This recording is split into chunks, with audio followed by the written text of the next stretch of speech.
ఇల్లు కాలి ఒకడేడుస్తుంటే చుట్ట వెలిగించుకుంటా అన్నాడట ఒకడు. ఇది పాత సామెత. మరి కొత్త సామెత ఏం తెలుసా? టవర్ కూలి ఒకడేడుస్తుంటే సెల్ఫీ తీసుకుంటా పక్కు జరుగు అన్నాడట. సరిగ్గా ఇదే పరిస్థితి ఉంది ఇప్పుడు నేపాల్లో.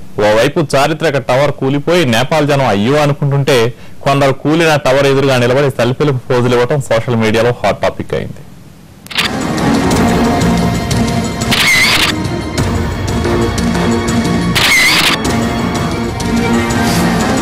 జనానికి సెల్ఫీల పిచ్చి ఉందని తెలుసు కానీ మరీ ఇంత పిచ్చి ఉందని మాత్రం ఎవరు ఊహించకపోవచ్చు.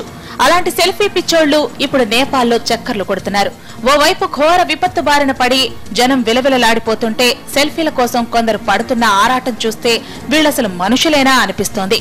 చారిత్రక దర్హారా టవర్ కుప్పకూలినందుకు నేపాల్ ప్రజలతో పాటు ప్రపంచ దేశాల జనం అయ్యో అనుకున్నారు. కానీ వీరికి ఆ బాధ కొంచెం కూడా లేనట్టుంది.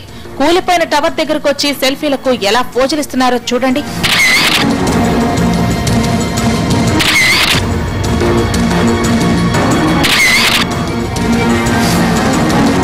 శిథిలమైపోయిన దరహరా టవర్ ఎదురుగా నిలబడి సెల్ఫీలు తీసుకుని ఆ ఫోటోలను సోషల్ మీడియాలో షేర్ చేస్తున్నారు. ఏదో ఘనకార్యం చేశామనుకుని సెల్ఫీలు తీసుకుని సోషల్ మీడియాలో పెడితే నెటిజన్లు తిట్టిన తిట్లు తిట్టకుండా తిట్టేస్తున్నారు. కూలిన టవర్ ఎదురుగా నిలబడి నవ్వుతూ ఫోటోలకు పోజులిచ్చే దృశ్యాలు చూస్తే వారికసలు మానవత్వం ఉందా అని డౌట్ వస్తుంది. అసలు ఇంతటి విషాదం జరిగిందన్న బాధ వాళ్లలో కనిపించడం లేదని, వారికే సెల్ఫీలే ఎక్కువైపోయాయని నెటిజన్లు కామెంట్లతో ఉతికారేస్తున్నారు.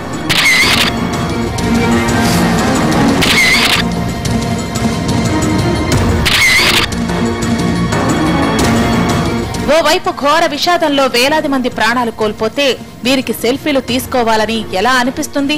నవ్వుతూ పోజులు ఎలా ఇస్తున్నారని నెటిజన్లు రగిలిపోతున్నారు.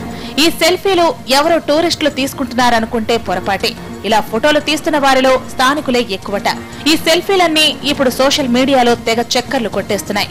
ఏదేవైనా సెల్ఫీల పిచ్చి మరీ ఎక్కువవుతోందన్న దానికి ఈ దృశ్యాలే ఉదాహరణ.